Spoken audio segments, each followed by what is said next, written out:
Hello, हाय, नमस्कार। मैं हूं सौरभ चंद्र केसरी और अपने यूट्यूब चैनल में आपका स्वागत करता हूं।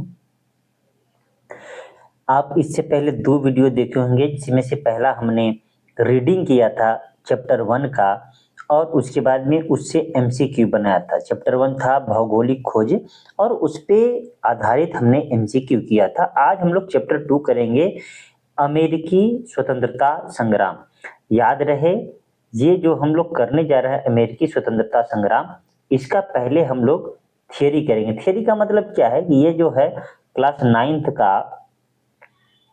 SCERT बिहार का, ठीक है, बिहार का यह किताब है क्लास 9 का। और हम लोग पहले इसको रीडिंग करेंगे।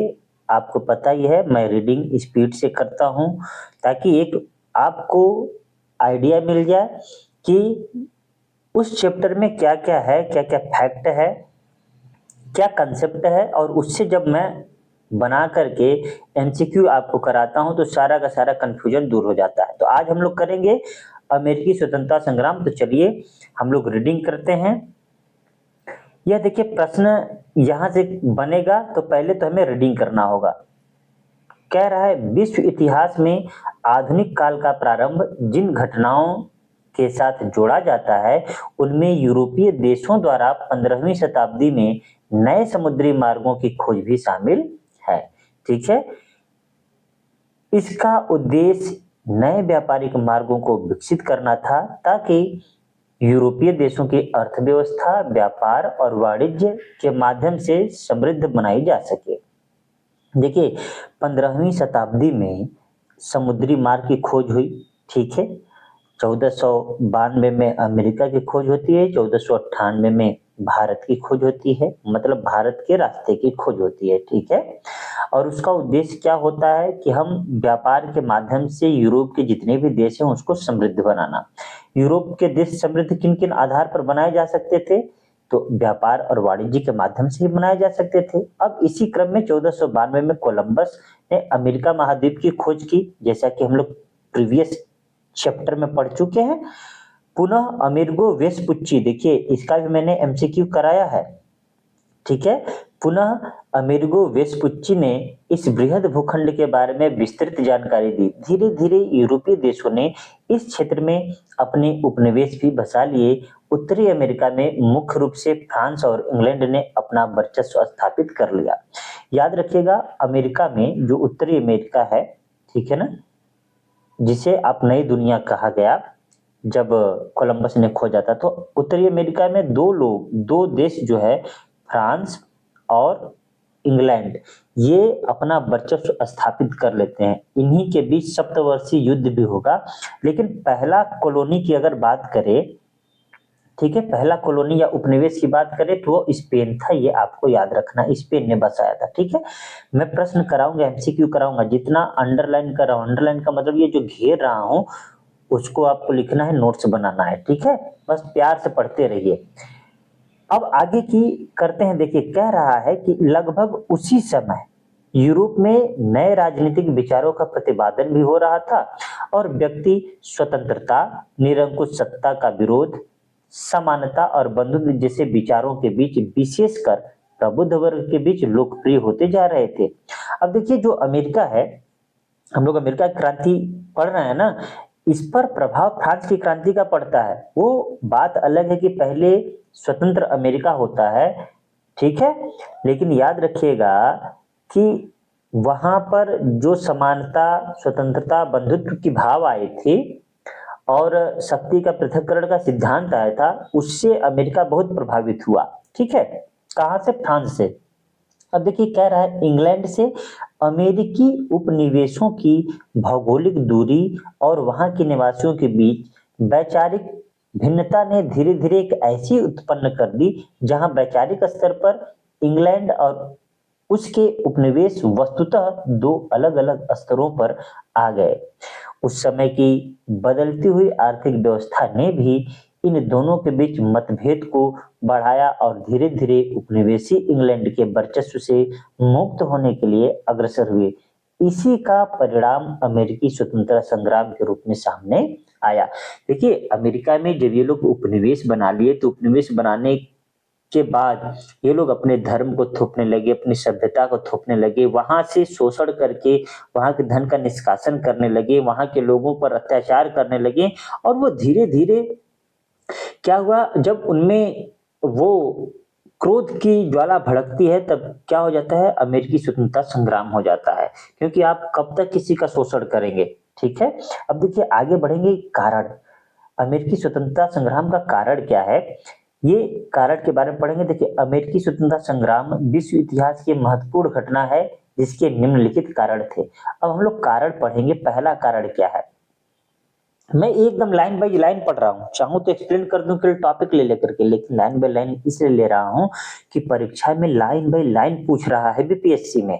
हम लोग ये मुख्य रूप से देखिए बीपीएससी को टारगेट किए हैं। अब चाहे बीपीएससी के आप अधिकारी बनने के लिए दिए या फिर टीआरई टीचर बनने के लिए एग्जाम दीजिए। ठीक है, देखिए उपनिवेशों में राजनीतिक स्वायत्तता का अभाव। अमेरिकी उपनिवेशों में अधिकांश अंग्रेज लोग थे जिन्होंने इंग्लैंड के संसदीय व्यवस्था एवं विधि विधान को देखा था। अतः वे अपने उपनिवेश में भी उसी तरह की प्रजातांत्रिक व्यवस्था चाहते थे। ठीक है, जबकि ब्रिटिश शासक इसके खिलाफ थे। ये जो उपनिवेश बनाए थे ये ब्रिटिश लोग अमेरिका में आकर के रहने लगे थे, और ब्रिटिश जब अमेरिका में आकर रह रहे थे तो ब्रिटिश का शासन सत्ता आराम से देखी है, वहां पर लोकतांत्रिक व्यवस्था थी। तो वो यहाँ भी अपेक्षा करते थे कि ऐसी व्यवस्था हो, लेकिन नहीं, जो उपनिवेश बनाए थे, जो यहाँ पर शोषण करने के लिए आए थे, यहाँ धन संपत्ति लूटने के लिए आए थे, वो तो बिल्कुल नहीं चाहेंगे कि प्रजातांत्रिक या लोकतांत्रिक व्यवस्था हो, है कि नहीं। अब देखिए आगे कह रहा है कि उपनिवेशों की गवर्नर इंग्लैंड के राजा द्वारा मनोनीत किए जाते थे। किसके द्वारा मनोनीत किए जाते थे भाई, इंग्लैंड के राजा के द्वारा। ठीक है, जिन्हें विशेषाधिकार भी प्राप्त थे और वे उपनिवेश वासियों के प्रति उत्तरदायी नहीं थे। फलतः संघर्ष की स्थिति बनी रहती थी। उपनिवेशवासियों को शासन के योग्य नहीं माना जाता था, जिसके कारण उनमें भारी असंतोष था। एक तो कारण यह भी हो गया, किस चीज का कारण हो गया भाई, यह कारण हो गया हमारे अमेरिकी स्वतंत्रता संग्राम का कारण हो गया था। ठीक है, असंतोष होगा तो क्या होगा, कारण वही है, असंतोष का कारण है। अब देखिए दूसरी बात क्या है, क्यों स्वतंत्रता संग्राम वहां हो गया और सफल क्यों रहा, भौगोलिक दूरी। ये ब्रिटेन का अमेरिका से इतना दूरी था कि वो संभाल नहीं पाए। ठीक है, देखिए यहाँ पर स्वतंत्रता संग्राम का, अमेरिकी स्वतंत्रता संग्राम का यहाँ पर आप देखेंगे तो एक तो बॉक्स में दे दिया है कारण, इससे आप पूरा का पूरा टॉपिक समझ सकते हैं। उपनिवेशों में राजनीतिक स्वायत्तता का अभाव था, मध्यम वर्ग का उदय हुआ, भौगोलिक दूरी। ठीक है ना, ये क्या हेडिंग है, आप इसको भी देखकर केवल रिवीजन कर सकते हैं, रिवीजन। ठीक है, मैं इन सभी टॉपिक को पूरा यहाँ से पढ़ा रहा हूँ। ठीक है, तो भौगोलिक दूरी की चर्चा हम लोग करते हैं। इंग्लैंड और अमेरिका की भौगोलिक दूरी काफी अधिक थी। यह दोनों क्षेत्र अटलांटिक महासागर के दो अलग अलग छोर पर स्थित थे। चूंकि उस समय यातायात एवं संचार साधनों का अभाव था, अतः व्यावहारिक रूप से ब्रिटिश सरकार अपने उपनिवेशों पर प्रभावशाली नियंत्रण बनाए रखने में असमर्थ थी, जिसका फायदा स्वतंत्रता संग्राम के दौरान उपनिवेश वासियों को मिला। मतलब जो उपनिवेश में रहते थे उनको फायदा मिलता है किस चीज का, कि इंग्लैंड और अमेरिका के बीच काफी दूरी थी। आप ही सोचिए, अगर ये है और एक ये देश है, इनके बीच कम दूरी है तो ये क्या करेगा, इस पर जल्दी नियंत्रण स्थापित कर सकता है, परंतु इस पर नियंत्रण स्थापित नहीं कर सकता, क्योंकि उस समय ज्यादातर यात्रा किससे होती थी भाई, पानी के जहाजों से होती थी, जो कि एक दिन में तो होती नहीं थी, महीने लग जाते थे, 3-3, 4-4, 5-5 महीने लगते थे। अब उस पर नियंत्रण उतना अच्छा नहीं हो सकता है। ठीक है, तो भौगोलिक दूरी भी एक कारण है। आपको ये हेडिंग जरूर याद रखना है, क्योंकि पूछेगा परीक्षा में तो कह देगा कि अमेरिकी स्वतंत्रता संग्राम में निम्नलिखित में से कौन सा कारण नहीं था। ऑप्शन ए भौगोलिक दूरी, ऑप्शन बी मध्यम वर्ग का उदय, ऑप्शन सी सप्तवर्षीय युद्ध, ऑप्शन डी इनमें से कोई नहीं, ऑप्शन ई एक से अधिक। तो आप क्या कहेंगे कि कारण इनमें से कोई नहीं, मतलब आंसर तो सब है, इसका कारण सब है, लेकिन ऑप्शन क्या देंगे, इनमें से कोई नहीं। ये बहुत दिमाग वाला है। जब मैं सवाल बनाऊंगा तो केवल फैक्ट पर बना रहा हूँ, बीपीएससी जैसा नहीं बना रहा हूँ। लेकिन आप जब कहेंगे कि नहीं वैसा ही 5 ऑप्शन लेकर बनाइए तो मैं वैसा भी करूंगा, लेकिन ये टॉपिक खत्म करने के बाद प्रीवियस ईयर के पेपर को लेकर के करूंगा, ठीक है ना। पहले मैं किताब खत्म करना चाहता हूँ। चलिए, भौगोलिक दूरी से समझ गए कि भौगोलिक दूरी भी एक कारण था स्वतंत्रता संग्राम होने का, ठीक है। अब क्या है धार्मिक, ये देखिए अब क्या है हमारे लिए ये धार्मिक एवं सामाजिक व्यवस्था में मतभेद, ठीक है। चलिए, कह रहा है अमेरिकी उपनिवेश एवं ब्रिटेन के बीच धार्मिक एवं सामाजिक स्तर पर भी मतभेद था, जहां एक ओर ब्रिटिश वासी एंग्लिकन मत को मानते थे। अब देखिए सवाल यहां बन सकता है आपका एक कि ब्रिटिश वासी किस मत को मानते थे, तो ये एंग्लिकन मत, एंग्लिकन मत याद रखिएगा। और चर्च के आधिपत्य में विश्वास करते थे, मतलब इंग्लैंड वासी जो थे वो चर्च के आधिपत्य पर विश्वास रखते थे, जो पोप का शासन होता था उस पर विश्वास रखते थे। वहीं दूसरी ओर अमेरिकी जनता प्यूरिटन मतावलंबी थी। कितना महत्वपूर्ण बात है, याद रखिएगा, ये नोट लिखिए, प्रश्न पूछेगा अमेरिकी किस मत को मानते थे, दे देगा एंग्लिकन मत को, चर्च के आधिपत्य को, प्यूरिटन मत को, या इनमें से कोई नहीं, एक से अधिक। तो आपका जवाब होगा प्यूरिटन, ठीक है। एंग्लिकन को कौन मानता था, ब्रिटिश मानता था, ठीक है। धार्मिक उत्पीड़न से तबाह होकर प्रोटेस्टेंटों एवं प्यूरिटनों ने इंग्लैंड छोड़कर अमेरिका में शरण ले ली। धार्मिक उत्पीड़न बहुत हो रहा था, उसी कारण से अमेरिका में ब्रिटेन वाले लोग आकर के रहने लगे, ठीक है। उनमें प्रारंभ से ही जुझारूपन एवं स्वतंत्रता की भावना विद्यमान थे तथा सैनिक क्षमता का प्रदर्शन भी वे कई बार कर चुके थे। यही कारण है कि अमेरिकावासी अपने मातृ देश के साथ संबंध नहीं रखना चाहते थे। ब्रिटिश समाज सामंतवादी एवं कुलीन व्यवस्था पर आधारित थी, जबकि अमेरिकी समाज समतामूलक प्रजातांत्रिक व्यवस्था पर आधारित थी। याद रखिएगा, अमेरिका को लोकतंत्र की जननी कहा जाता है। क्यों? आधुनिक लोकतंत्र की, ये शब्द याद रखिएगा, आधुनिक लोकतंत्र की जननी कौन सी देश है, तो अमेरिका। और प्राचीन क्यों लोकतंत्र देश की जननी कौन है, तो भारत, ठीक है ना, क्योंकि भारत में वैदिक काल में ही लोकतंत्र की स्थापना हो चुकी थी, वज्जी और मल्ल नामक महाजनपद में, ठीक है। इस प्रकार अमेरिका में धार्मिक एवं सामाजिक समरसता विद्यमान थी, जिसने स्वतंत्रता संग्राम के लिए एक मजबूत आधार प्रदान किया, ठीक है। देखिए, एक तो ये भी कारण हो गया कि यहाँ पर क्या होता था मेरे भाई, धार्मिक शोषण होता था। धार्मिक शोषण की वजह से क्या होता है कि अपने धर्म की रक्षा के लिए ये लोग क्या करते हैं, स्वतंत्रता संग्राम करते हैं। जैसे भारत में 1857 की क्रांति का स्वतंत्रता संग्राम था, ठीक है। देखिए नेक्स्ट कारण क्या था, सप्तवर्षीय युद्ध। अब 7 सालों का युद्ध किनके किनके बीच में हुआ था, तो इंग्लैंड और फ्रांस के बीच में हुआ था। ये भी आपको याद रखना है, ये महत्वपूर्ण है, कई बार सवाल पूछा हुआ है, ठीक है। देखिए सप्तवर्षीय युद्ध इंग्लैंड एवं फ्रांस के बीच 1756 से 1763 तक हुआ था, ठीक है। इस युद्ध से पूर्व तक उपनिवेशवासी इंग्लैंड से घनिष्ठ रूप से जुड़े हुए थे, क्योंकि वे कनाडा में फ्रांसीसियों के विरुद्ध अकेले अपने रक्षा करने में असमर्थ थे। लेकिन इस युद्ध में फ्रांस की पराजय के कारण, याद रखिएगा, सप्तवर्षीय युद्ध में इंग्लैंड जीती थी, इंग्लैंड विजय हुआ था, ठीक है, और फ्रांस पराजय हुआ था। फ्रांस का क्या हुआ था, पराजय। ये बातें याद रखिएगा, प्रश्न पूछता है, ठीक है। सप्तवर्षीय युद्ध में किसने जीता, इंग्लैंड ने जीता था, ठीक है।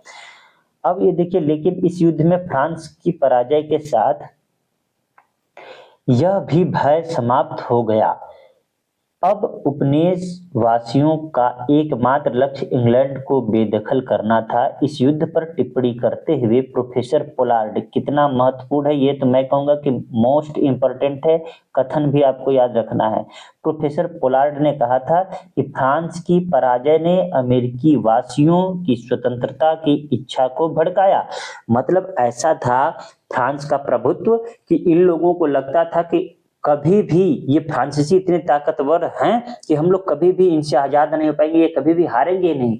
लेकिन जैसे ही ब्रिटिश उनको हराते हैं तो इनमें ऊर्जा आ जाती है, जब फ्रांस हार सकता है तो ये ब्रिटेन क्यों नहीं हार सकता। इसका मतलब हमें अपनी स्वतंत्रता के लिए लड़ना चाहिए और इन इंग्लैंड वासियों की, इन अंग्रेजों को भगाना चाहिए। तो अब उन मतलब फ्रांस की पराजय से इनको ऊर्जा मिलती है, इनको उत्साह मिलता है कि जब फ्रांस का पराजय हो सकता है जो कि नामुमकिन जैसा लगता था, तो इसका मतलब यह है कि इंग्लैंड को भी हराया जा सकता है। यही बात अमेरिकी वासियों में स्वतंत्रता की इच्छा को भड़काया। नेक्स्ट नेक्स्ट है कि प्रगति विरोधी आर्थिक नीति, यह भी एक कारण था। ठीक है, तो हम लोग अब इसको पढ़ लेते हैं। कह रहा है कि सबसे गंभीर मतभेद आर्थिक कारणों से उत्पन्न हुए हैं। उपनिवेशवाद का बुनियादी सिद्धांत यह था कि उपनिवेशों के आर्थिक शोषण और उनके संसाधनों के दोहरा दोहन का अधिकार मात्र देश को है। देखिए, ये जो उपनिवेश बना चुके थे ब्रिटिश अंग्रेज लोग, वो आर्थिक शोषण करते थे, लेकिन उस उपनिवेशी का मतलब जो लोग थे जिनका शोषण हो रहा था, उनका यह मानना था कि हमारे देश के संसाधन पर तो हमारे देश के लोगों का अधिकार होना चाहिए, ये अंग्रेज क्यों लूट रहे हैं। समझ रहे हैं। अब यही है प्रगति विरोधी आर्थिक नीति। अंग्रेजों का जो नीति था अपने फायदे में था, जबकि वहां के अमेरिकी लोगों के लिए तो था ही नहीं। इस कारण भी वहां स्वतंत्रता संग्राम उत्पन्न हो जाता है। देखिए, कह रहा है दूसरी ओर उन्मुक्त व्यापार की धारणा विकसित हो रही थी, इसमें राज्य द्वारा व्यापार को नियंत्रित करने का विरोध किया गया था। इस सिद्धांत के अनुसार उपनिवेशवासी अपने व्यापार एवं अन्य क्रियाकलापों में इंग्लैंड के हस्तक्षेप को नापसंद करते थे। बिल्कुल भाई, इंग्लैंड क्यों हस्तक्षेप करेगा हमें अपने देश में व्यापार करने के लिए, लेकिन वो लोग हस्तक्षेप करते थे। इसी कारण तो स्वतंत्रता संग्राम होता है। अतः उपनिवेश में विकसित हो रहा मध्यम वर्ग इंग्लैंड के कुलीन वर्गीय शासन का अंत चाहता था। तो आपको ये याद रखना है, सवाल यहीं से बनेगा। जो मैं हेडिंग को अंडरलाइन कर रहा हूं वही आपको लिखना है अमेरिकी स्वतंत्रता का कारण, नंबर 1, नंबर 2, नंबर 3, ऐसे करके ये 5 कारण हम लोग पढ़ लिए। आपत्तिजनक कर, जिसको मैं कहूंगा ये इंपॉर्टेंट है, ये मैं डबल स्टार लगा दे रहा हूं, इसको आपको याद करना है, नोट भी रखना है। ठीक है। सप्तवर्षीय युद्ध में इंग्लैंड की काफी आर्थिक क्षति हुई थी। भाई 7 सालों तक जब कोई युद्ध करेगा तो इसका मतलब थोड़ी कि आप विजय हो गए तो आपका कोई नुकसान नहीं होगा। युद्ध में दोनों ही पक्षों का नुकसान होता है। समझ में आया। अब सप्तवर्षीय युद्ध में इंग्लैंड को तो काफी आर्थिक क्षति हुई थी। अब इस क्षतिपूर्ति हेतु तत्कालीन प्रधानमंत्री ग्रेनविलो, मोस्ट इंपॉर्टेंट, ग्रेनविले ने 1765 में स्टाम्प एक्ट पारित किया। कौन सा एक्ट पारित किया मेरे दोस्त? Stamp act. ये इंपॉर्टेंट फैक्ट बन गया, आपको ये लिख लीजिएगा। क्या लिखना है कि स्टाम्प एक्ट किसने पारित किया? लिखिएगा ग्रेनविले ने 1765 में। ठीक है ना। अब इस एक्ट के अनुसार क्या हुआ? इस एक्ट के अनुसार सभी अदालती कागजों, अखबारों पर 20 शिलिंग का स्टाम्प लगाना अनिवार्य था। यह भी एक फैक्ट बन गया। यह भी पूछता है कि अदालती कागजों, अखबारों पर कितने शिलिंग का लगाना था? तो 20 शिलिंग का। ठीक है ना, ये भी इंपॉर्टेंट है। इस कानून से उपनिवेशों में व्यापक विरोध की भावना जाग उठी और उपनिवेशवासियों ने ब्रिटेन से आने वाली सभी वस्तुओं का बहिष्कार करने का निश्चय किया। ठीक है। अब देखिए आगे, 1767 में ब्रिटिश संसद ने उपभोक्ता वस्तुओं पर कर लगाया। क्या लगाया भाई? टैक्स लगाया। अब जैसे वस्तुएं क्या थी? वो वस्तुएं कागज थी, शीशा, चाय और रोगन। ठीक है ना। उपनिवेशवासियों ने इन करों का व्यापक विरोध किया तथा सैमुअल एडम्स ने, मोस्ट इंपॉर्टेंट है, सैमुअल एडम्स ने एक शब्द कहा, एक वाक्य कहा कि अगर प्रतिनिधित्व नहीं दे सकते तो हम कर भी नहीं देंगे, प्रतिनिधि नहीं तो कर नहीं। ये मैं इंपॉर्टेंट लगा रहा हूं। सैमुअल एडम्स अच्छे अच्छे टीचर नहीं ये पढ़ाते हैं, बस ये पढ़ाते हैं कि प्रतिनिधित्व नहीं तो कर नहीं। किसका नारा था? तो अमेरिका का नारा था, ये बताते हैं। लेकिन अमेरिका के किस व्यक्ति ने दिया? सैमुअल एडम्स ने। ये नहीं किसी ने बताया, आप पढ़िएगा ना। आप इस वीडियो में देखिए, व्यूज 1 2 4 10 ही जाएगा, तो उस 10-20 व्यूज से डरना नहीं आपको कि ये कोई क्या पढ़ाएगा। मैं जो पढ़ा रहा हूं ना, वो यकीन मानिए अच्छे अच्छे टीचर नहीं पढ़ा रहे हैं, तब मुझे ये वीडियो बनाना पड़ा। मैं खुद तैयारी करके देख चुका हूँ, कोर्स भी लेकर के देख चुका हूँ। फालतू की चीजें पढ़ाते चले जाएंगे, जो चीज जहां से एग्जाम में आ रहा है उसको नहीं कोई पढ़ा रहा है। इतना ज्यादा पढ़ा देंगे कि आप कंफ्यूज हो जाएंगे कि हम पढ़े क्या, कितना याद करें। हमें याद भी तो करना है, रिवीजन भी तो करना है। तो जो मैं इंपॉर्टेंट बता रहा हूँ उसको आपको लिखना है। कुछ तो अनुभव है मेरे पास, तभी तो जॉब कर रहा हूँ। चलिए, ब्रिटिश सरकार की कार्रवाइयों का विरोध करने के लिए उपनिवेशवासियों ने स्वाधीनता के पुत्र एवं स्वाधीनता की पुत्रियां आदि संस्थाएं स्थापित की। ये भी इंपॉर्टेंट चीज है कि स्वाधीनता के पुत्र और स्वाधीनता की पुत्रियां, यह जो नारा है या जो संस्था है, कहाँ स्थापित हुई? तो ये सवाल पूछा हुआ है, तो अमेरिका जवाब दीजिएगा। मैं जब बनाऊंगा एमसीक्यू ना, तो आप कहेंगे कि हाँ तो गजब, पढ़ करके करने के बाद एमसीक्यू इतना आनंद आएगा कि आप सच में खुश हो जाएंगे। लेकिन पूरा का पूरा धैर्य बनाकर वीडियो देखिएगा। एक बार में नहीं देख पाएंगे, आधा आधा घंटा 2 बार देखिएगा रुक रुक करके, लेकिन जरूर देखिएगा। अब देखिए नेक्स्ट क्या है? नेक्स्ट है लेखकों एवं प्रचारकों की भूमिका। अब बिना साहित्यकार, बिना लेखक, बिना विचारक के कहीं भी स्वतंत्रता संग्राम हो ही नहीं सकता। कहीं भी स्वतंत्रता की लड़ाई लड़ी ही नहीं जा सकती। आप भारत की स्वतंत्रता से देख सकते हैं। तो वही अमेरिकी स्वतंत्रता में लेखकों का और प्रचारकों का बहुत बड़ी भूमिका रहती है। अब पढ़ते हैं कि स्वतंत्रता की भावना जगाने वाले लेखकों एवं प्रचारकों की अहम भूमिका रहती है। 1776 ईस्वी में, ये आपको याद रखना है, ठीक है, 1776 ईस्वी में थॉमस पेन, ये इतना इंपॉर्टेंट है ना, इतना इंपॉर्टेंट है कि परीक्षा में मानकर चलिए छपा हुआ है। थॉमस पेन की लघु पत्रिका कॉमन सेंस, मैं इसको याद भी करा देता हूं। कॉमन सेंस किताब किसकी है? थॉमस पेन की। देखिए, जिसके पास दिमाग रहेगा वही तो कुछ लिखेगा। सेंस माने दिमाग, समझिए ना। कॉमन सेंस होना चाहिए कि नहीं आपके पास? जो कॉमन सेंस जिसके पास रहेगा वही लिखेगा, और लिखेगा जिसके पास पेन रहेगा। तो थॉमस पेन, कॉमन सेंस, याद रखिएगा। इसमें अत्यंत प्रभावशाली एवं उत्तेजक शैली में स्वतंत्रता की आवश्यकता पर बल दिया गया। उसने राजतंत्र पे भी करारा प्रहार किया। थॉमस जेफरसन, ये भी इंपॉर्टेंट नाम है, इसी ने स्वतंत्रता पढ़ा था, ठीक है ना। थॉमस जेफरसन ने, ये याद रखिएगा, पेपर में आया हुआ बीपीएससी टीआरई 2, आप उठाकर पेपर देख लीजिएगा। थॉमस जेफरसन ने उपनिवेशवासियों के विद्रोह करने के अधिकार का समर्थन किया और उनकी बढ़ती हुई स्वतंत्रता की इच्छा को प्रोत्साहन दिया। पूछ दे कि उपनिवेशवासियों, अमेरिकी उपनिवेशवासियों के विद्रोह का समर्थन किसने किया? तो थॉमस जेफरसन ने। अच्छा, कॉमन सेंस किसकी रचना है? थॉमस पेन की रचना है। तो ये इंपॉर्टेंट था, मैंने बता दिया। अब आप पर निर्भर करता है कि आप कितनी अच्छी तरीके से इसको पढ़ते हैं और लेते हैं सीरियसली। चौथा, नेक्स्ट क्या है? नेक्स्ट कह रहा है कि जॉर्ज तृतीय की निरंकुश नीति। भाई, किसी भी राजा का अगर निरंकुश नीति आ जाता है तो उस देश में स्वतंत्रता आंदोलन होना एकदम अवश्य भावी हो जाता है, ठीक है। कह रहा है इंग्लैंड के शासक जॉर्ज तृतीय ने सत्ता संभालते ही अमेरिकी उपनिवेश के प्रति निरंकुश नीति अपनाई। उसकी यह नीति इंग्लैंड में भी अलोकप्रिय थी।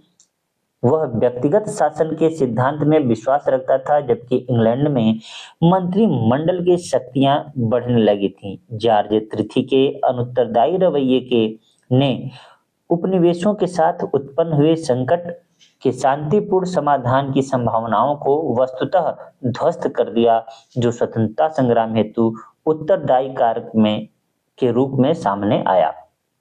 अब इससे सवाल क्या बन सकता है? अमेरिकी स्वतंत्रता संग्राम के समय इंग्लैंड का राजा कौन था?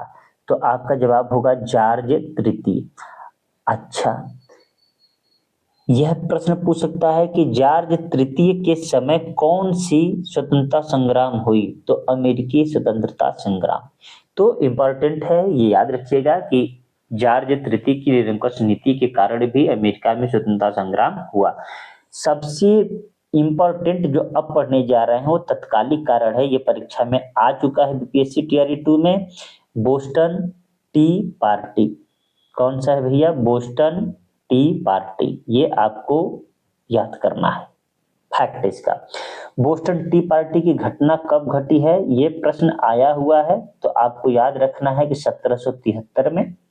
1773 में चाय कानून द्वारा ईस्ट इंडिया कंपनी को भारत से सीधे अमेरिका चाय भेजने का एकाधिकार प्रदान किया गया। ईस्ट इंडिया कंपनी कहाँ गई थी? ब्रिटिश ईस्ट इंडिया कंपनी को भारत से सीधे अमेरिका में भेजने का अधिकार दे दिया गया। कारण क्या है कि पहले ब्रिटेन जाता था, फिर अमेरिका जाता था, लेकिन वैसे क्या होता था कि टैक्स बढ़ जाते थे चाय पर। तो ऐसा हुआ कि टैक्स कम कर दिया जाएगा, डायरेक्ट भारत से अमेरिका भेजा जाए। अब देखिए, एकाधिकार प्रदान किया गया जिसका उपनिवेश वासियों ने जबरदस्त क्या किया? विरोध किया। अच्छा, वो विरोध क्यों किया? क्योंकि जो उपनिवेश में रहते थे वहां ब्रिटिश लोग भी तो रहते थे, तो अब उनके व्यापार पर क्या होगा? कुठाराघात लग रहा था, इसके वजह से उन्होंने विरोध किया। अब जब चाय से, देखिए यह चित्र है बोस्टन टी पार्टी का, यहाँ जहाज से चाय को क्या फेंक देते हैं? समुद्र में फेंक देते हैं लोग, ठीक है। अब देखिए कह रहा है, लदा हुआ जहाज अमेरिका के बोस्टन बंदरगाह पर पहुंचा तो वहां कुछ नागरिक आदिवासियों, जिसे रेड इंडियन कहा गया था, कुछ नागरिक आदिवासियों जैसे कपड़े पहने उस जहाज पर पहुंचे और उन्हें चाय की सभी पेटियां समुद्र में फेंक दी। इस घटना को बोस्टन टी पार्टी के नाम से जाना जाता है। तो बस इससे यह प्रश्न पूछता है कि बोस्टन टी पार्टी की घटना कब हुई? तो 1773 आया हुआ है यह प्रश्न, ये याद रखिएगा, ठीक है ना।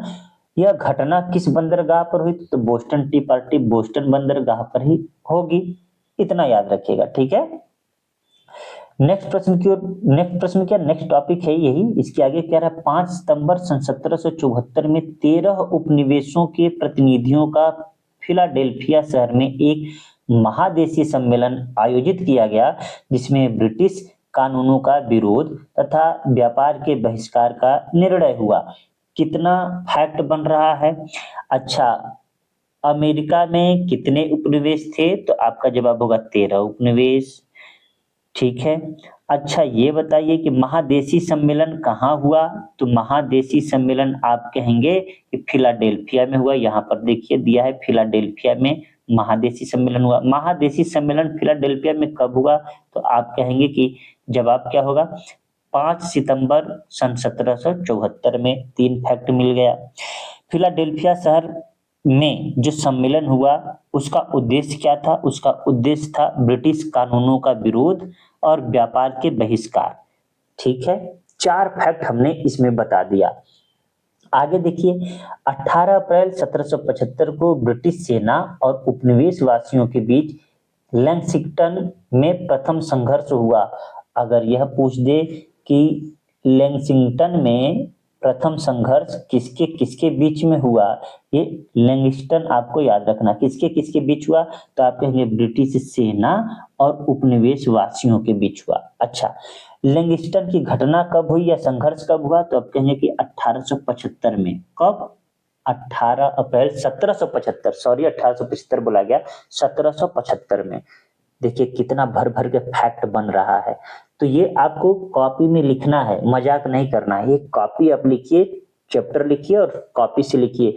नोट्स बनाएंगे तो अंतिम दिन परीक्षा में बहुत काम आएगा। इसके पश्चात 4 जुलाई सन 1776, कब है भाई? 4 जुलाई सन 1776 में फिलाडेल्फिया में दूसरा महादेशी सम्मेलन हुआ। तो कितने भी महादेशी सम्मेलन हुआ? दूसरा हुआ। ये पहला है। पहला कब हुआ है? तो 5 सितंबर 1774। कहाँ? फिलाडेल्फिया में। दूसरा कब हुआ है मेरे भाई?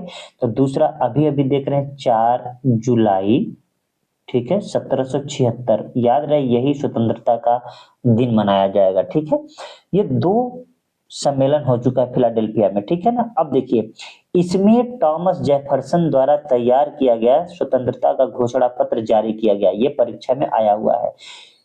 क्या आया हुआ है कि अमेरिका का स्वतंत्रता घोषणा पत्र किसने जारी किया या किसने पढ़ा? तो टॉमस जेफरसन ने। अभी हमने नाम लिया था ना, कितना इंपॉर्टेंट है। तो याद रखिएगा क्या क्या फैक्ट बन गए। यहाँ पर मैं फैक्ट एक बार बता देता हूँ फिर से। देखिए मेरे भाई, 5 सितंबर, ये 5 सितंबर को 13 उपनिवेश, ये आपको याद रखना है। अच्छा, पहला महादेशी सम्मेलन कहाँ हुआ? फिलाडेल्फिया शहर में हुआ है, ये आपको याद रखना है। अच्छा, दूसरा कहाँ हुआ है? 18 अप्रैल 1775 में ये संघर्ष होता है लिंगस्टन में। दूसरा जो महादेशी सम्मेलन होता है वो फिलाडेल्फिया में होता है 4 जुलाई 1776 में। और स्वतंत्रता घोषणा पत्र जो अमेरिका का है वो टॉमस जेफरसन ने पढ़ा था, तैयार किया था। ये इतना आपको लिख लेना है।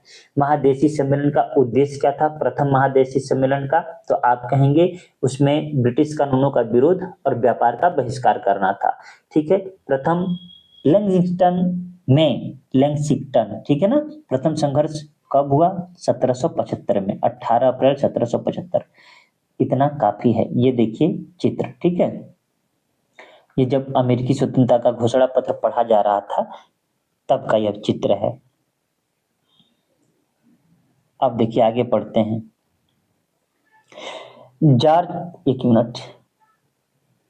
जॉर्ज वाशिंगटन को अमेरिकी उपनिवेश का सेनापति नियुक्त किया गया। एक प्रश्न यहां से बन गया। ये प्रश्न क्या बना कि अमेरिकी उपनिवेश का सेनापति किसको नियुक्त किया गया? तो आप कहेंगे जॉर्ज वाशिंगटन। परीक्षा में पूछा हुआ है, एमसीक्यू बनाऊंगा तो रिवीजन हो जाएगा, इसलिए जरूर ध्यान दीजिएगा। ठीक है, कह रहा है इस प्रकार अमेरिकी स्वतंत्रता संग्राम पूरी तरह आरंभ हो गया जो 3 फरवरी सन 1783 को पेरिस की संधि, ये इंपॉर्टेंट है, पेरिस की संधि द्वारा समाप्त हुआ। मतलब यह हुआ कि अमेरिका को स्वतंत्रता किस संधि द्वारा मिला? तो आप कहेंगे पेरिस की संधि द्वारा। पेरिस की संधि कब हुई? 3 फरवरी 1783 में हुई। ठीक है, लेकिन याद रखिएगा ये 4 जुलाई 1776 वाला दिन आपको याद है, यही स्वतंत्रता दिवस मनाया जाता है अमेरिका का। याद रखिएगा, मतलब वो संग्राम, स्वतंत्रता संग्राम छेड़ दिया और उसी दिन ये स्वतंत्र अपने आप को भी घोषित कर दिया। और लेकिन स्वतंत्रता संग्राम चलता रहा। अंततः 3 फरवरी सन 1783 में पेरिस की संधि द्वारा यह स्वतंत्रता संग्राम समाप्त हुआ। ठीक है, तथा 1787 में संविधान का निर्माण हुआ जो 1789 में लागू हुआ और जॉर्ज वाशिंगटन प्रथम राष्ट्रपति बने। आपको यहाँ से कई फैक्ट मिल गया कि अमेरिका कब स्वतंत्र होता है। तो आपका जवाब होगा 1776 में, 4 जुलाई 1776। पूछता है अमेरिका स्वतंत्रता दिवस कब मनाता है? 4 जुलाई को। अमेरिका किस संधि के द्वारा स्वतंत्र हुआ? पेरिस की संधि द्वारा। पेरिस की संधि कब हुई? तो 3 फरवरी सन 1783 में हुई। अच्छा, अमेरिका का सेनापति कौन था? George Washington. अमेरिका की स्वतंत्रता के बाद प्रथम राष्ट्रपति कौन बना? George Washington. अमेरिका का संविधान निर्माण कब हुआ? 1787 में। संविधान लागू कब हुआ? 1789 में। इतना ज्यादा मैंने आपको फैक्ट बता दिया। अब इतना फैक्ट बता दिया कि अगर आप मन से पढ़ रहे हैं तो आपको कोई हिलाने वाला मिलेगा नहीं, आपको एग्जाम में सफलता जरूर मिलेगी। अब परिणाम पढ़ते हैं। ठीक है, ये परिणाम है। क्या है परिणाम? अमेरिकी स्वतंत्रता संग्राम को विश्व इतिहास का एक विभाजन रेखा के रूप में देखा जाता है। देखिए चैप्टर खत्म हो गया है, बस केवल मैं ये पढ़ा रहा हूं कि इसका परिणाम क्या क्या मिला। कभी भी प्रश्न पूछे कि विश्व इतिहास की विभाजन रेखा के रूप में किस देश को देखा जाता है? तो आपका जवाब होगा अमेरिका को, अमेरिकी स्वतंत्रता संग्राम को। ठीक है। अच्छा, कह रहा है इसके तत्कालिक एवं दीर्घकालिक परिणाम दोनों ही निर्णायक थे। जैसे एक पढ़ रहा हूं, ब्रिटेन का एक कीमती उपनिवेश हाथ से निकल गया तथा अटलांटिक महासागर के पार संयुक्त राज्य अमेरिका के रूप में एक शक्तिशाली राष्ट्र का उदय हुआ, जिसने पूरे विश्व को प्रभावित किया। बिल्कुल सही बात है। अब देखिए दूसरी बात क्या कर रहा है, दूसरी बात कह रहा है कि अमेरिकी स्वतंत्रता संग्राम एक तरह से वाणिज्यवादी प्रतिबंधों के विरुद्ध एक विद्रोह था, अतः इसने एडम स्मिथ के लैसेज फेयर मुक्त व्यापार के सिद्धांत को मजबूत किया। इंपॉर्टेंट है, कह देगा लैसेज फेयर का सिद्धांत किसने दिया? तो जवाब आएगा एडम स्मिथ ने दिया। ठीक है, किसने दिया? एडम स्मिथ ने। अच्छा, लैसेज फेयर का अर्थ क्या होता है? तो आपका जवाब होगा कि मुक्त व्यापार होता है। क्लियर है? दो तरीके से प्रश्न पूछ सकता है। मुक्त व्यापार का सिद्धांत किसने दिया? एडम स्मिथ ने। मुक्त व्यापार को अन्य किस नाम से जानते हैं? लैसेज फेयर। ठीक है। ब्रिटेन की हार का दोष जॉर्ज तृतीय तथा उसके मंत्रियों के मत्थे गड़ा गया। फलतः तानाशाह बनने का जॉर्ज तृतीय का सपना चूर हो गया। ब्रिटेन के हार से अर्थात स्वतंत्रता मतलब अमेरिका के स्वतंत्रता से ब्रिटेन का जो राजा था उसका तानाशाह बनने का सपना टूट जाता है। लॉर्ड नॉर्थ का मंत्रिमंडल बर्खास्त तथा अधिक उदार मंत्रिमंडल का नियुक्त होता है। इंग्लैंड में जल्द ही कई सुधार लागू हुए, जैसे आयरलैंड की संसद को लगभग स्वतंत्र स्थान प्राप्त हुआ 1782 में। ठीक है ना, मतलब यह हुआ कि जैसे ही अमेरिका स्वतंत्रता संग्राम में अमेरिका स्वतंत्र होता है, उससे फायदा किनको मिलता है? आयरलैंड को मिलता है कि लगभग इनको भी स्वतंत्र स्थान प्रदान किया गया। कैथोलिक आयरिश, जो आयरलैंड के कैथोलिक थे, उनको भी मताधिकार मिल गया 1793 में।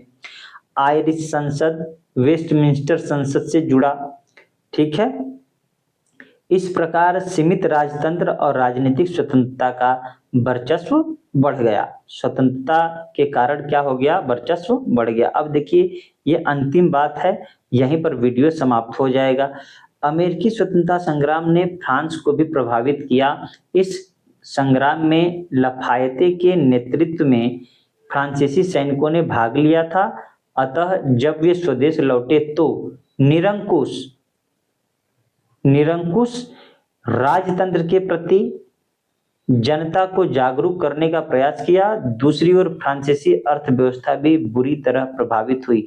यहाँ पर क्या फैक्ट बनेगा? यहाँ पर फैक्ट यह बनेगा कि लफायते, ये क्या है? लफायते के नेतृत्व में फ्रांसीसी सैनिकों ने भाग लिया। तो अगर प्रश्न पूछे कि अमेरिकी स्वतंत्रता संग्राम में फ्रांस की तरफ से फ्रांस के सैनिकों ने किसके नेतृत्व में भाग लिया था? तो आप कहेंगे लफायते के नेतृत्व में। मतलब इस अमेरिकी स्वतंत्रता संग्राम में ब्रिटेन वासियों के खिलाफ, ब्रिटेन के खिलाफ अमेरिका का साथ किसने दिया था? फ्रांस ने दिया था। क्यों? क्योंकि फ्रांस ब्रिटेन से क्या कर चुका था? सप्तवर्षीय युद्ध में पराजय पा चुका था। तो फ्रांसीसी सैनिकों का जो नेतृत्व करने वाला लफायते था, लफायते ही क्या करता है? उन सैनिकों का नेतृत्व करता है और अंततः अमेरिका स्वतंत्र हो जाता है। तो लफायते का नाम जरूर आपको याद रखना है। अब देखिए राजनीति में जनता की भागीदारी का मार्ग प्रशस्त हुआ। ये जल्दी पढ़ दे रहा हूँ। जनता को धार्मिक अंतःकरण की स्वतंत्रता मिली। मौलिक अधिकारों के माध्यम से लोग मूलभूत स्वतंत्रता स्वीकार कर ली गई। विश्व का प्रथम लिखित संविधान अमेरिका में 1789 में लागू किया गया। ये एक फैक्ट आपके लिए बन गया। क्या फैक्ट बन गया? कि विश्व का प्रथम संविधान कहाँ लागू हुआ? तो आप कहेंगे अमेरिका में लागू हुआ। अच्छा, इसमें क्या था? महिलाओं को संपत्ति का अधिकार मिला। उत्तराधिकार कानून को न्याय संगत बनाया गया। देखिएगा अभी भी महिलाओं को वोट देने का अधिकार नहीं है। क्या है? महिलाओं को संपत्ति का अधिकार दिया गया है। ठीक है।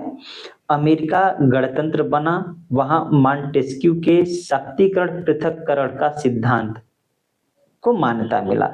मॉन्टेस्क्यू कौन थे? तो याद रहे, फ्रांस के एक विचारक थे, फ्रांस के विचारक थे जिनका बहुत बड़ा योगदान था फ्रांसीसी क्रांति में। मॉन्टेस्क्यू का, वोल्टेयर का और रूसो का नाम आपको पढ़ के जाना है, इसीलिए SCERT और NCERT दोनों पढ़ना है आपको। चलिए नेक्स्ट है कि वयस्क मताधिकार लागू नहीं हुआ था, स्त्रियों को भी मताधिकार से वंचित रखा गया था। मताधिकार का आधार संपत्ति को बनाया गया जो उचित नहीं था।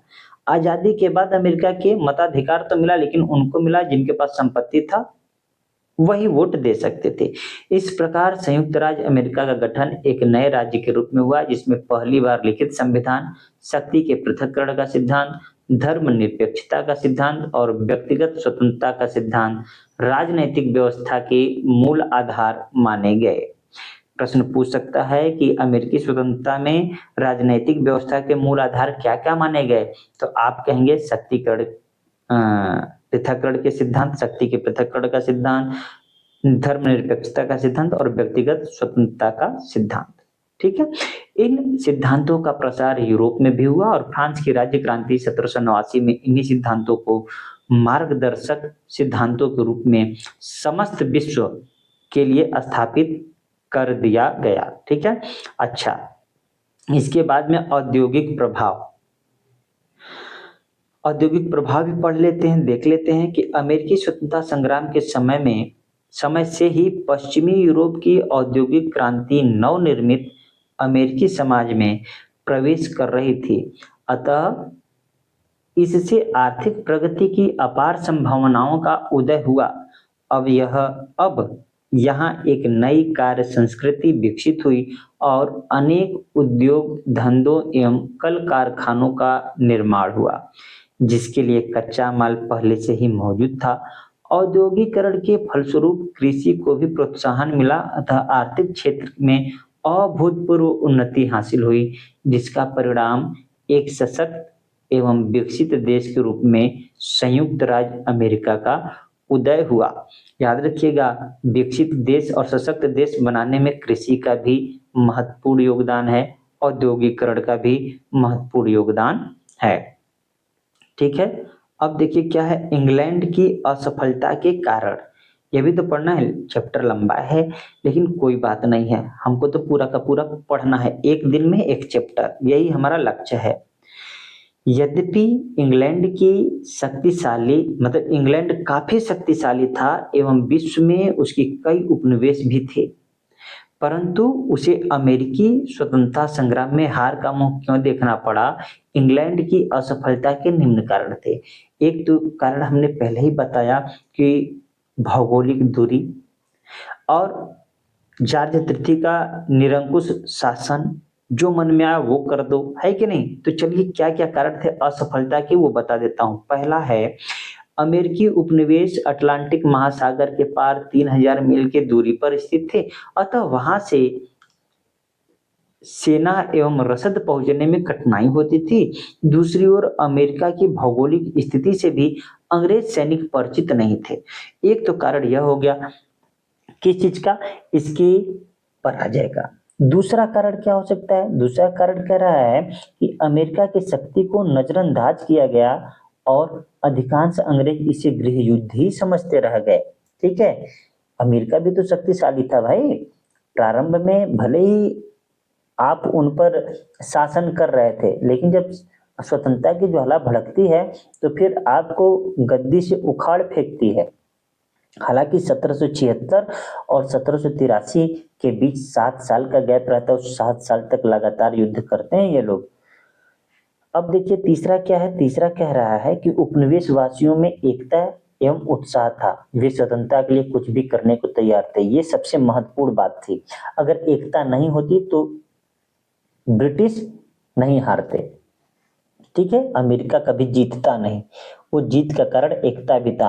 उपनिवेश वासियों में एकता एवं उत्साह था। पढ़ चुके। देखिए चौथा कह रहा है कि ब्रिटिश सेनापतियों में कुछ सामरिक भूलें की। पांचवा, ब्रिटिश राजनेताओं के बीच गंभीर मतभेद थे। जॉर्ज तृतीय की हठ धर्मिता की नीति के कारण योग्य एवं अनुभवी नेता सरकार से अलग रहे। हमने कहा ना एक कारण यह भी है, महत्वपूर्ण आपको याद रख लेना है।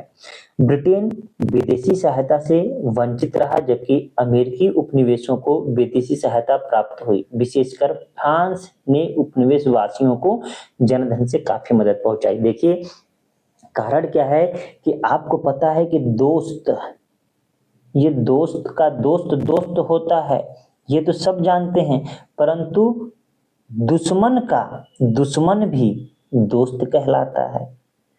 ठीक है। अब देखिए फ्रांस का दुश्मन इंग्लैंड था और इंग्लैंड का दुश्मन जहां से संघर्ष हो रहा था अमेरिका था। तो अमेरिका का दोस्त अपने आप फ्रांस बन जाता है। फ्रांस ब्रिटेन को हराने के लिए अमेरिका का साथ देता है और ब्रिटेन अकेले पड़ जाता है। इसलिए भी ब्रिटेन का हार होता है, पराजय होता है और अमेरिका जीत जाता है। ठीक है ना। अब देखिए कह रहा है अमेरिका को जॉर्ज वाशिंगटन जैसा सुयोग्य नेता मिल गया, जिसने बड़े धैर्य, साहस, कुशलता के साथ अंग्रेजी सेना को पराजित किया। इस तरीके से हम लोग ये पूरा का पूरा चैप्टर समाप्त कर दिए हैं। आपको याद रखने के लिए मैं थोड़ा सा ये 13 के 13 जो उपनिवेश हैं वो एक बार पढ़ देता हूं। ये उपनिवेश आपको याद रखना है मेरे भाई, क्योंकि सवाल पूछ सकता है निम्नलिखित में से कौन सा उपनिवेश नहीं था, ब्रिटेन का उपनिवेश नहीं था, पूछ सकता है। New Hampshire, Massachusetts, Rhode Island, Connecticut, New York, new Jersey. ठीक है। न्यूयॉर्क न्यू जर्सी के बाद क्या है, Pennsylvania, Delaware, Maryland, Virginia, Maryland हमने बता दिया, वर्जीनिया, उत्तरी कैरोलिना, दक्षिणी कैरोलिना और जॉर्जिया। यह 13 के 13 आपको कॉपी में लिख लेना है और याद कर लेना है। ठीक है ना। हो सके तो ये देखिए मैं इसको थोड़ा सा छोटा कर देता हूँ और इससे क्या करिएगा आप इसका स्क्रीनशॉट ले सकते हैं। ये देखिए मैं धीरे कर दिया हूँ, आपको लिख लेना है। New Hampshire, Massachusetts, Rhode Island, Connecticut, New York, new Jersey. ये तो दो ऐसे ही याद हो जाएगा। न्यू दो ठो आ गया ना, न्यूयॉर्क, न्यू जर्सी। ये न्यूयॉर्क, न्यू जर्सी। ठीक है ना। उसके बाद में कैरोलिना आ जाएगा तो उत्तरी दक्षिणी कैरोलिना याद हो जाएगा। मैरीलैंड, वर्जीनिया एक साथ याद रखिएगा। ठीक है। पेनसिल्वेनिया याद रखिएगा, जॉर्जिया याद रखिएगा। ये महत्वपूर्ण था। इस तरीके से हम लोग आज दूसरा चैप्टर पढ़ लिए हैं। ये देखिए एमसीक्यू है, मैं खुद बना दिया हूँ, उसका टेंशन मत लीजिए। तो मुझे लगा कि एक दिन में एक चैप्टर खत्म करना चाहिए, सो मैं खत्म कर रहा हूँ। आपको कैसा सेशन लगा उस पर कमेंट करिएगा। क्या आप लोग तैयार हैं कल एमसीक्यू करने के लिए? सेशन अगर अच्छा लगे तो मेरे वीडियो को जरूर लाइक करिएगा, चैनल पर नए हैं तो सब्सक्राइब करिएगा, सपोर्ट करिएगा। मिलते हैं नेक्स्ट वीडियो में, तब तक के लिए नमस्कार।